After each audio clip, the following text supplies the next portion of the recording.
The stars looked cold and distant from the observation deck of the Mars Research Station. Dr. Alina. Vasquez stood at the large window, watching the red planet spin slowly below. Her dark eyes reflected the lights of the station, but behind those eyes was something that did not belong to any human. Kethfer had been watching humans for 3 years now. It's 3 years of pretending to be one of them. It's 3 years of learning their strange ways and their dangerous curiosity. Biosuit. War was perfect. Felt like real skin, breathed like real lungs, and even bled red when cut. No human could tell the difference. The Zephyrian scientists had made sure of that. She walked through the corridors of the research station, nodding at colleagues who trusted her completely. They called her Alina. They shared their coffee with her and complained about the long work hours. They had no idea that every smile she gave them was a lie. The humans were so trusting, so foolish. They welcomed anyone who could help with their work. They shared their secrets freely with anyone who wore the right uniform and spoke the right words. It made Kethfer's job almost too easy. Today was important. Today she would begin the real work. The main laboratory hummed with activity. Dozens of human scientists worked at their stations, running tests and checking numbers. In the center of the room stood their pride and joy. The humans called it the Prometheus engine. To them, it was the future of space travel. To the Zephyrian collective, it was a threat that had to be stopped. The engine was smaller than Kethfer had expected. Only about the size of a human car, but the power it contained was enormous. The humans had learned to trap antimatter inside magnetic fields. When that antimatter touched regular matter, it would release more energy than any chemical fuel could provide.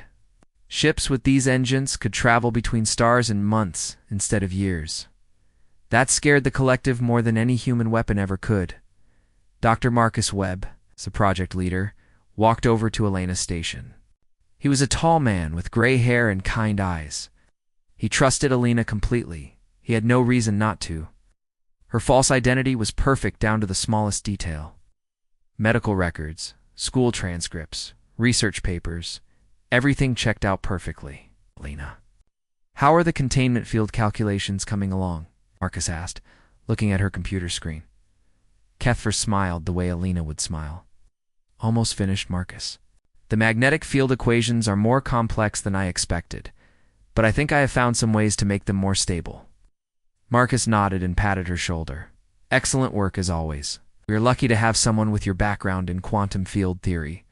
If only he knew what her real background was. Kethfer was not just any Zephyrian. She was one of their best infiltration specialists. She had studied human behavior for decades before taking this mission. She knew how they thought worked, and most importantly, how they could be stopped. The plan was brilliant in its simplicity. The humans were so close to perfecting antimatter technology. Just a few more months and they would have working engines. Ships with those engines could reach any planet in the galaxy. They could spread across the stars like a virus. The collective could not allow that to happen, but destroying the research would only delay them. Humans were stubborn. If their work was destroyed, they would just start over. They would build better security and work harder. The only way to stop them was to make them stop themselves. Fear was the key. If the humans had a few terrible accidents, if people died, if the technology seemed too dangerous to control, then they would abandon it themselves. They would decide that antimatter was too risky. It would go back to their slow chemical rockets and stay in their own small corner of space where they belonged. Kethfer had spent months studying the engine designs. She knew exactly where to make small changes. A few altered numbers in the containment equations. Some modified settings in the magnetic field generators. Tiny changes that would cause the system to fail in spectacular and deadly ways. The beautiful part was that the failures would look like accidents. The humans would think they had made mistakes in their calculations. They would blame themselves, not sabotage. They would lose confidence in the technology and eventually give up. Over the next several weeks, Kethfer made her changes carefully. She altered safety protocols to make them less effective. She introduced small errors into the computer programs that controlled the magnetic fields. She weakened key components that would fail under stress. Change was tiny and hard to detect. But together they would cause disaster. The other scientists noticed nothing. They trusted Elena completely. When she suggested improvements to their work, they thanked her and implemented her ideas. When she pointed out potential problems, they were grateful for her careful attention to detail. They had no idea she was preparing to kill them. The test was scheduled for a Tuesday morning. The entire research team gathered in the control room to watch their creation come to life. Cuthbert stood with them, wearing Elena's face and Elena's smile. Waiting to watch their dreams turn to nightmare, Dr. Webb initiated the startup sequence. The Prometheus engine hummed to life, its magnetic field spinning up to contain the tiny amount of antimatter they would use for the test. Numbers scrolled across dozens of screens as the system came online. Everything looked perfect. For the first few minutes, the engine ran exactly as designed. The humans cheered and hugged each other.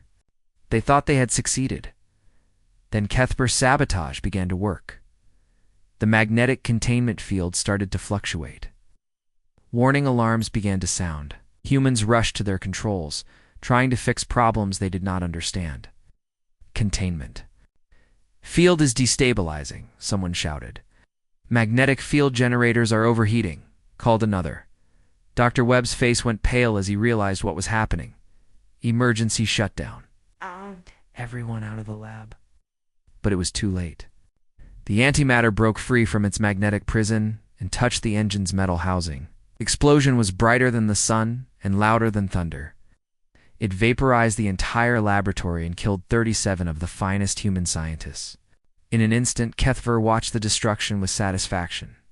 Phase 1 of her mission was complete. The humans would surely abandon antimatter research now. They would be too frightened to continue. The collective would be safe. But as she looked at the faces of the surviving humans, she saw something that worried her. She did not see fear or despair. She saw anger and determination. She saw humans who had lost friends but had not lost hope. Maybe humans were more dangerous than the collective realized. Dr. Sarah Chen stood in what used to be Laboratory 7. The explosion had happened 3 weeks ago, but the smell of melted metal still hung in the air. Twisted pieces of equipment lay scattered across the floor like broken toys. The walls were blackened and cracked. In the center of the room where the Prometheus engine had been, there was only a hole in the floor. Sarah was not like the other scientists.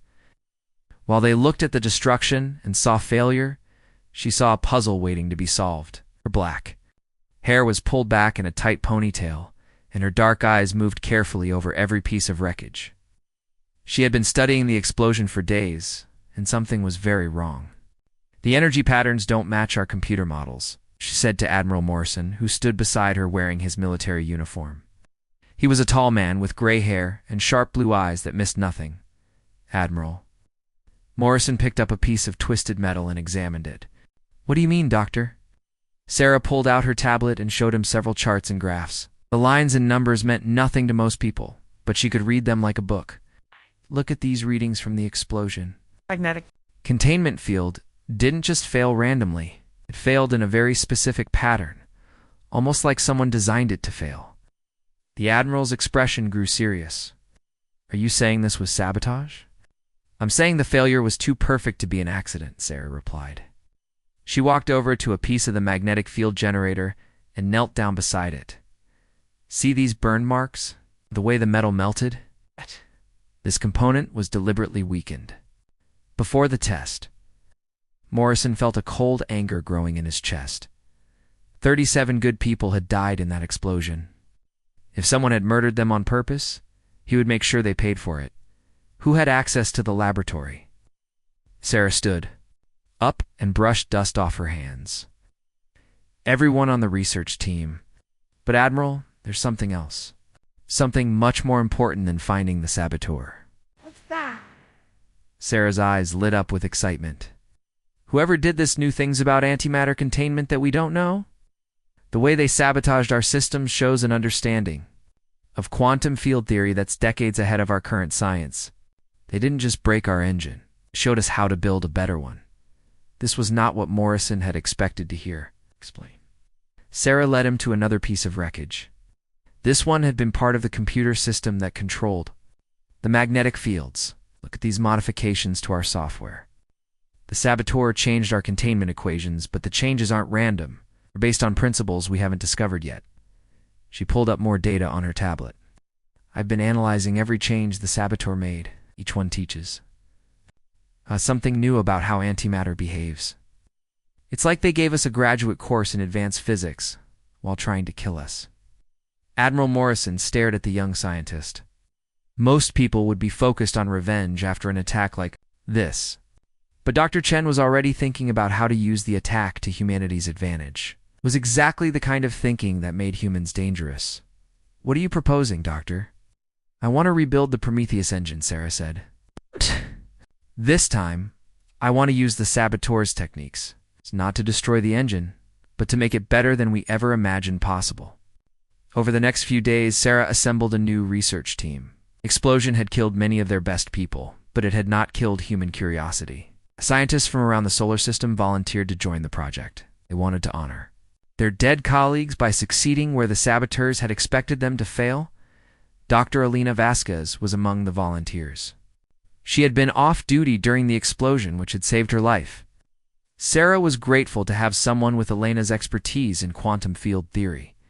She had no idea that Elena was actually Kethver, and that every helpful suggestion Elena made was being reported back to the Zephyrian Collective. The new laboratory was built with much better security. Guards checked everyone who entered. Cameras watched every corner. Computer systems were isolated from the outside networks. Admiral Morrison was taking no chances with the new project, but Kethver was already inside their security. She was Elena Vasquez, trusted member of the team. She had access to everything they were doing. What she saw worried her more than the explosion had pleased her. The humans were not giving up. They were not afraid. Instead, they were studying her sabotage like it was a textbook. They were learning from it. They were improving on it. Dr. Chen had figured out how the magnetic containment modifications worked. She had improved on them, making them more stable and more powerful. The new engine design used principles that even the Zephyrian Collective did not fully understand. Lena, could you check these new containment equations? Sarah asked, handing Kethver a tablet full of calculations. Kethver looked at the numbers and felt something like fear. The humans had taken her sabotage and turned it into something beautiful and terrible. Their new magnetic containment system was not just better than the original, it was better than anything the Zephyrians had ever built. These equations are very advanced, Kethver said carefully. Where did you get the ideas for them? Sarah smiled. From studying the sabotage. Whoever attacked us was trying to teach us a lesson about the dangers of antimatter. Instead, they taught us how to control it better than anyone ever has before. The new Prometheus engine was ready for testing 2 months after the explosion. This time, the test would be conducted remotely from a bunker 5 miles away. The engine itself was placed on an asteroid where it could not hurt anyone if it exploded. Kethver watched the test with growing horror. The humans had not just rebuilt their engine. They had built something that defied everything she knew about physics. The magnetic containment field was not just stable, it was adaptive. It could change and adjust itself to contain different types of antimatter reactions. When the test was successful, the humans cheered. But their cheers were not the same as before. Before the sabotage, they had been happy scientists celebrating a discovery. Now they were angry humans celebrating a victory over an enemy. Admiral Morrison's voice came over the communication system from the bunker. Congratulations, team. We have just created the most powerful engine in human history. We have our saboteur to thank for it. Sarah Chen looked directly at the camera. To whoever attacked us, thank you. You tried to stop us from reaching the stars. Instead, you gave us the tools to conquer them. Kethver felt sick. She had sent regular reports to the collective, telling them that the humans were rebuilding their engine. But she had not told them how advanced the new design was. She had not told them that human science had just jumped forward by centuries in a few months. She had not told them because she was beginning to understand something terrible about humans. They did not just learn from their mistakes, they learned from their enemies' mistakes too. They took every attack, every setback, every tragedy, and they turned it into strength. the explosion that was supposed to end human. Antimatter research had instead begun a new age of human technology, and Kethfer was beginning to realize that the Zephyrian Collective had made a very serious mistake. They had tried to teach humans that some things were too dangerous to pursue. Instead, they had taught humans that the most dangerous path was often the most rewarding one. The humans were no longer just trying to reach the stars. They were preparing to claim them. Commander Jake Torres walked slowly through the corridors of the Mars Research Station. His heavy boots made no sound on the metal floor. Behind him, 6 security officers followed in silence. They all wore black uniforms and carried weapons that could stun or kill. Their faces were hard and serious. Jake had been hunting the saboteur for 3 months. 3 months of checking every person, every computer, every piece of equipment on the station. The explosion had killed 37 people, and someone was going to pay for their deaths. He stopped outside the door to Dr. Alina Vasquez's quarters. According to all the records, Alina was a perfect scientist. Her background checked out completely. Her work was excellent. Her colleagues trusted her. But Jake had learned not to trust anything completely. The new security scanners had arrived from Earth just yesterday. They used quantum field technology to read the energy patterns inside a person's body. No disguise could fool them. If Dr. Vasquez was really Dr. Vasquez, the scanner would prove it. If she was something else, Jake would finally have his answer. Pressed the door chime and waited. Inside the room, Kethfer heard the sound and felt her artificial heart skip a beat. She had been expecting this visit. Humans were getting closer to the truth every day. Her paranoia had made them more careful and more dangerous. "Come in," she called, using Elena's voice. The door slid open, and Jake entered with his team. Kethfer stood up from her desk where she had been reading research reports. She smiled the way Alina would smile, but inside she was preparing for battle. "Commander Torres," she said politely, "what can I do for you?" Jake looked around the small room. It was neat and organized, just like a scientist's room should be. Books about physics lined the shelves. Personal photos showed Alina with friends and family. Everything looked normal and human. "Dr. Vasquez, we need to run some security checks on all personnel," Jake said. His voice was calm, but his eyes were watching her carefully. "New procedures." "From Earth? Nothing personal, of course," Kethfer replied.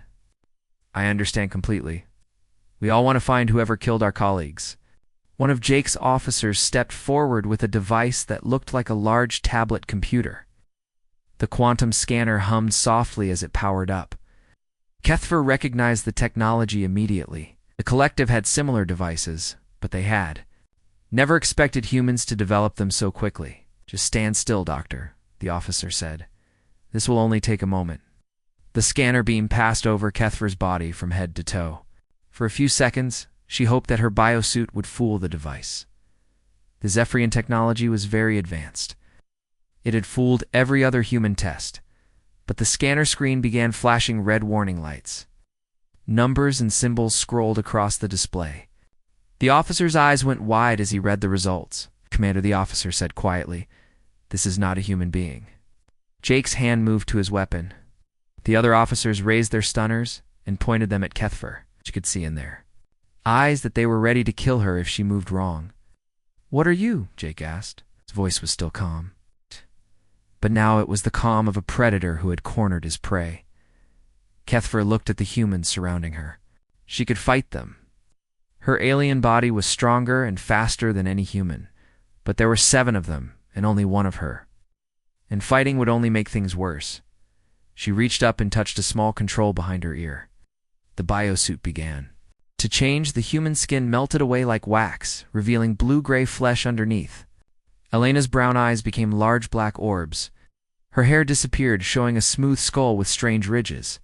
The humans stared at her in shock. They had suspected sabotage, but they had never imagined this. An alien, a real alien, living among them for months, pretending to be one of them. "My name is Kethfer," she said. Her voice was different now, more musical, but somehow cold. "I am an agent of the Zephyrian Collective."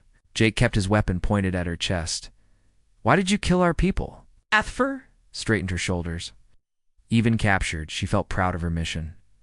"We were protecting the galaxy from you, humans. are dangerous. You expand too quickly. You fight too much. You ask too many questions.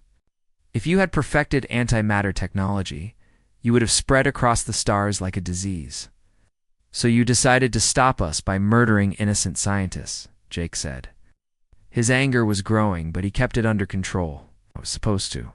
Frighten you, Kethra replied. The explosion was meant to make humans abandon antimatter research. You were supposed to decide it was too dangerous and give up, Jake laughed. But it was not a happy sound. You really don't understand humans? Do you? Admiral Morrison's voice came over the room's communication system. He'd been watching and listening from the security center. Bring her to Interrogation Room 3, Commander. We have some questions for our guest. The interrogation room was small and white with no windows. Kethra sat in a metal chair with her hands secured behind her back. Across from her, Admiral Morrison and Dr. Sarah Chen sat at a table covered with papers and computer tablets. Tell us about your people, Morrison said. How long have you been watching us? Kethford looked at the two humans. The Admiral was angry, but controlled. The scientist was excited and curious. Both were more dangerous than they appeared. The collective has been observing Earth for over 50% of your years, she said. We study every species that develops space travel. Most of them are peaceful. They explore slowly and carefully. They do not threaten anyone. But humans are different. Sarah said. It was not a question. Yes, humans are aggressive, competitive. You turn everything into a weapon. Even your peace treaties are just preparations for the next war. Could not allow you to spread beyond your solar system. Morrison leaned forward. So you decided to sabotage our research? But you made a mistake, didn't you? Kethfer's alien features showed something that might have been confusion. What mistake? Sarah smiled and pulled out her tablet. You taught us things we never could have learned on our own. Every change you made to our engine showed us new principles of antimatter physics. You advanced our science by decades in just a few months. It was not supposed to happen, Kethfer said slowly. No, it wasn't, Morrison agreed. You expected us to be afraid. You expected us to give up. But humans don't give up. We learn. We adapt. We overcome. Sarah showed Kethra the tablet screen. It displayed the new engine designs that were based on the alien sabotage techniques. Our new antimatter technology is better than anything your people have, isn't it? Kethra looked at the designs and felt something like terror. The humans had taken her careful sabotage and turned it into something magnificent and terrible. Their new engines were not just more powerful than the original, they were more powerful than anything the Zephyrian Collective possessed. This is impossible, she whispered. This is human, Morrison corrected her. We don't just fix our problems, we turn our problems into advantages. Your sabotage wasn't. Our downfall? It was our graduation. Sarah leaned across the table. We want to thank you, Kethfer. Your people tried to keep us trapped in our solar system. Instead, you gave us the tools to conquer the galaxy. The collective will stop you, Kethfer said. But her voice lacked confidence. Morrison smiled. And it was the smile of a predator who had just realized he was stronger than his enemies. Let them try. Thanks to you, we're ready for them. Admiral? Morrison stood up and walked to the door. Before leaving, he turned back to look at the alien spy. You came here to teach us a lesson about fear, he said. Instead, you learned a lesson about humans. We are not the species you thought we were, and your people are about to find out what that means. The door closed behind him, leaving Kethfer alone with the terrible knowledge of what she had done. She had not stopped the humans. She had made them unstoppable. Admiral Morrison stood on the bridge of the UES Retribution, watching the stars through the large windows. 6 months had passed since they captured the alien spy. 6 months of the hardest work humanity had ever done. But now they were ready, behind him. 50 human ships floated in perfect formation. Each ship was powered by the new Prometheus engines that had been built using alien sabotage techniques. The engines hummed with controlled antimatter reactions that would have been impossible before. Kethfer's attack. The ships looked different from the old human vessels. They were sleeker and more dangerous. Strange energy patterns flowed along their hulls like living lightning. The weapons they carried did not fire simple laser beams or missiles. They fired controlled antimatter that could adapt and change during flight. "Admiral, we are approaching the edge of Zephyrian space," reported Captain Lisa Park from her station. She was young, but brilliant. One of the new generation of officers who had grown up studying alien technology. Morrison nodded. "All ships prepare for contact with enemy forces. Remember, we are not here to destroy them. We are here to show them what they created when they tried to destroy us." The communication system crackled to life. "Admiral Morrison, this is Fleet Commander the Stelfrian Collective. You are entering our territory without permission. Turn back immediately, or face the consequences." Morrison smiled. The alien voice sounded confident, but he could hear worry underneath the words. The Zephyrians knew something was wrong. Their spy had stopped reporting months ago. They knew the humans were coming, but they did not know what the humans had become. "Commander Dextel, this is Admiral Morrison of the human fleet. We are here to return your spy and discuss the future of human-Zephorian relations. We suggest you examine our ships carefully before making any threats." On the Zephyrian command ship, Fleet Commander Dextel stared at his scanning screens with growing confusion. The human vessels appeared normal at first glance, but the energy readings made no sense. The antimatter signatures were unlike anything in Zephyrian databases. "Scan those ships again," Nextel ordered his science officer. "There must be an error in our instruments." 8. The science officer, a young Zephyrian named Veltar, ran the scans 3 more times. Each time, the results were the same. "Commander, the human ships are using antimatter technology that is centuries ahead of what they should possess. It appears to be based on our own principles, but improved in ways we do not understand." Dextal felt cold fear creeping through his body. The humans should still be using primitive chemical rockets. At most, they might have rebuilt their simple antimatter engine. But these readings suggested something much more advanced. "Weapons officer, prepare to fire," he commanded. "If the humans want to play with forces they do not understand, we will show them their mistake." The Zephyrian fleet moved into attack. Formation: 30 ships against 50 human vessels. The Zephyrians had better technology and more experience. They should win easily. But as the first energy beams lanced out toward the human ships, something impossible happened. The human vessels did not try to dodge or hide behind shields. Instead, they seemed to absorb the Zephyrian weapons and grow stronger.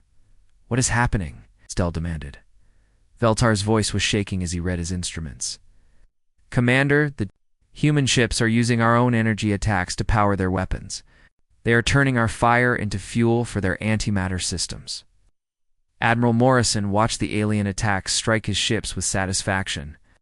The new hull technology, developed from studying Kethver's sabotage techniques, could absorb energy and convert it directly into antimatter fuel. The aliens were literally powering human weapons with their own attacks. "All ships return fire," Morrison ordered. The human weapons were unlike anything the galaxy had ever seen. Instead of firing simple energy beams, they launched cascading antimatter reactions that seemed to think for themselves. The antimatter clouds moved through space like living things, adapting to enemy defenses and finding new ways to attack. When the first human weapon struck a Zephyrian ship, it did not simply explode. Instead, it began to convert the ship's own hull into more antimatter. Alien vessels started to glow with strange light as its own metal was transformed into fuel for the reaction. "Impossible," Dextel shouted. "No species has ever developed adaptive antimatter weapons."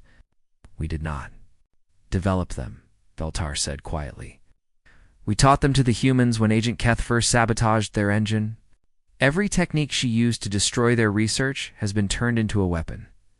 The Zephyrian fleet was losing badly. Their ships were faster and their shields were stronger, but none of that mattered against weapons that grew more powerful. With every attack, 3 alien vessels had already been destroyed, and 5 more were badly damaged. "All ships retreat immediately," Dextel ordered. "Send a message to the Collective Council. Tell them the humans have weaponized our own sabotage against us, but the human ships did not let them retreat easily. Admiral Morrison's voice came over the communication channels again. Commander the Extel, we are not finished talking. We have something that belongs to you. A small human ship approached the Zephyrian command vessel. Its cargo bay opened, and a shuttle emerged carrying a single passenger. Through the shuttle's windows, Vexdale could see the familiar blue-gray skin of Agent Kethfer. We are returning. Your spy, Morrison said. She has learned some interesting things about humans during her stay with us. Perhaps you should listen to what she has to say. The shuttle docked with the Zephyrian command ship, and Kethfer was brought to the bridge. She looked tired and defeated. Her large black eyes held knowledge that she wished she did not possess. Report, Agent, Thestel commanded. Kethfer looked around at her fellow Zephorians. These were her people, but they seemed so small and weak compared to the humans she had been living among. Commander, we have made a terrible mistake. We tried to stop the humans by sabotaging their research. Instead, we accelerated their development by centuries. Explain. Humans do not think like us, Kethfer said slowly. When we encounter a problem, we try to find the safest solution. When humans encounter a problem, they find the most effective solution, no matter how dangerous it might be. My sabotage showed them techniques that we considered too risky to use. They took those techniques and made them into weapons. Vextile stared at the human ships on his viewing screen.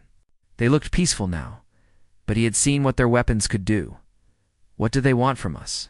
They want us to understand that we created our own worst enemy, Kethfer replied. We thought we were protecting the galaxy from human expansion. Instead, we gave them the tools to conquer it. Admiral Morrison's voice came over the communication system one final time. Commander Thextel, your spy has told you the truth. We did not come here to fight you. We came to show you what you created when you attacked us. Your sabotage did not stop us. It made us stronger than you ever imagined possible. The choice is yours, Morrison continued. You can try to fight us, and we will defend ourselves with the weapons you taught us to build. Or you can work with us to build a better future for both our species. But either way, humans are no longer trapped in our solar system. Thanks to your sabotage, we are ready to claim our place among the stars. Vextal looked at his damaged fleet and then at the undamaged human ships. The message was clear. The Zephyrians had tried to cage a dangerous animal and had instead taught it to hunt. Now they had to decide whether to be its enemy or its ally. The age of human expansion had begun, and there was no going back. The war ended 3 months later, not with a great final battle, but with a simple message sent across the galaxy. The Zephyrian Collective Council surrendered to humanity and asked for peace talks. Dr. Sarah. 10 stood in the Grand Assembly Hall. On the Zephyrian homeworld of Zeph Prime, the building was beautiful. With walls that glowed softly and a ceiling that showed the stars above, hundreds of alien beings filled the seats, all of them staring at the small group of humans who had traveled so far from Earth. Sarah wore her best blue uniform. But she felt out of place among the elegant aliens. Their technology was centuries ahead of what humans had possessed just 1 year ago. Their art was more beautiful than anything on Earth. Their cities were more advanced than humanity's greatest achievements. But they were afraid.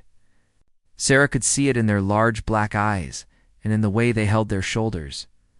The most advanced species in the galaxy was afraid of a small group of humans who had learned too much too quickly.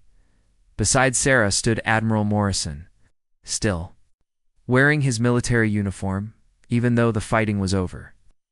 To her other side was Dr. Elena Vasquez, who was really Kethfer in her human disguise.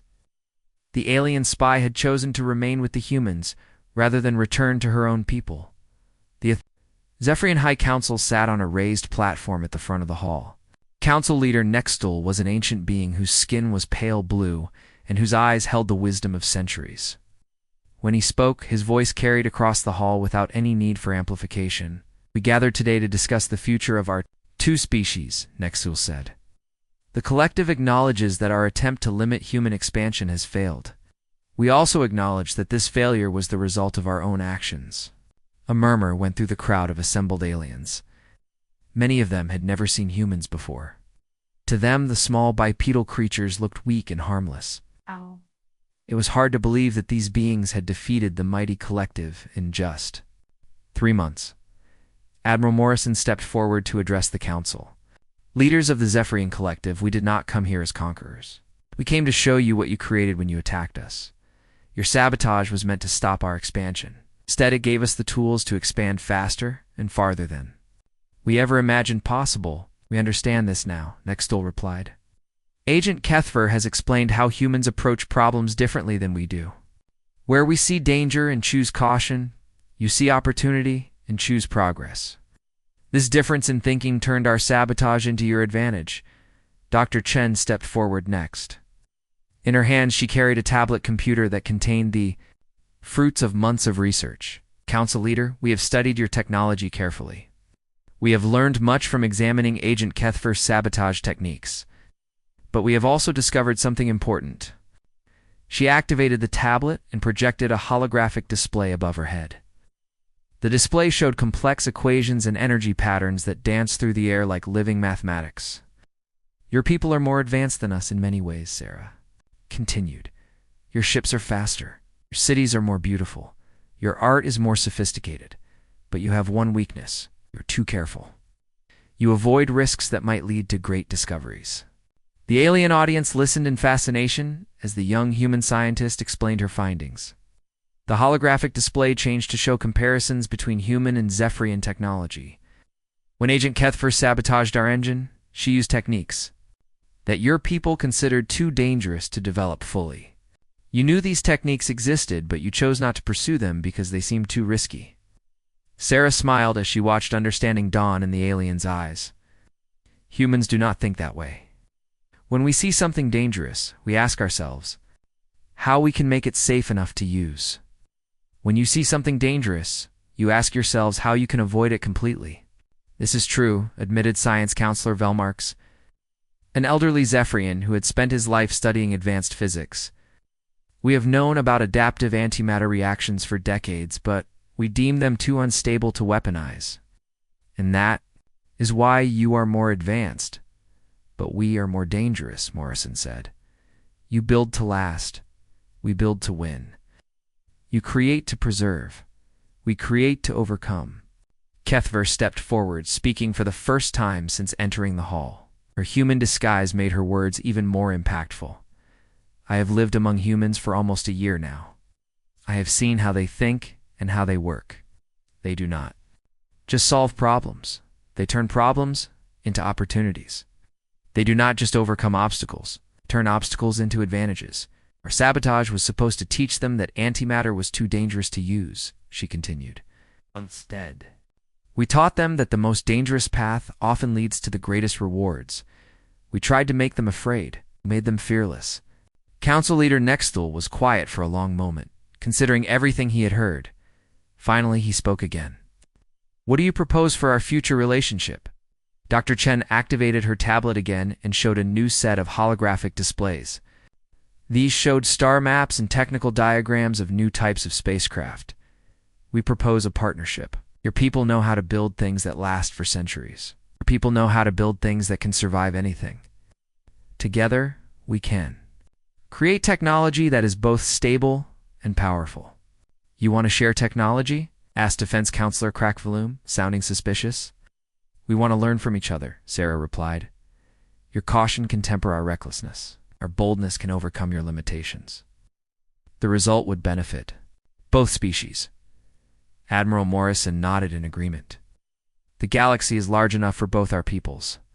But it will be safer if we work together rather than against each other. And if we refuse this partnership? Nexul asked. Morrison's expression grew serious. Then you will watch us expand across the galaxy using the technology you taught us. We'll respect your borders and leave you in peace, but we will not stop growing. The choice is yours. The High Council deliberated for hours while the humans waited patiently. Finally, Council Leader Nexiel returned to address the assembly. The collective accepts the human proposal for partnership, he announced. We will establish joint research stations where our scientists can work together. We'll share our knowledge of stable technology in exchange for human expertise in adaptive systems. The crowd of aliens buzzed with excitement and nervousness. They were about to begin a new chapter in galactic history. There is one more thing, Nexel added. Agent Kethfer, the Council offers you a choice. You may return to the Collective with full honors, or you may continue working with the humans as our first joint ambassador. Kethfer looked at Sarah and Morrison, then back at her own people. I choose to remain with the humans, she said. They have taught me that the most dangerous path is often the most rewarding one. I want to see where that path leads. 5 years later, the first joint human-Zephyrian exploration ships launched toward the edge of the galaxy. The vessels combined Zephyrian elegance with human adaptability, creating something neither species could have built alone. Dr. Sarah Chen, a director of joint research, stood on the bridge of the UESCC Explorer watching the stars stream past. Beside her, Kethfer worked at a science station. Using her knowledge of both species to solve problems neither could handle alone, where shall we explore next? Kethfer asked. Sarah smiled and pointed toward a cluster of unknown stars. Somewhere. Dangerous. Somewhere that will teach us something new. Somewhere that will make us stronger. The ship changed course, toward the unknown. Carrying representatives of two species who had learned that their greatest enemies could become their greatest teachers, the galaxy would never be the same, and in the depths of space, other alien civilizations watched and wondered if they should welcome these strange partnerships or fear them. The humans had turned sabotage into strength. What would they turn friendship into? The answer, they would soon discover, was something magnificent and terrible, beyond imagination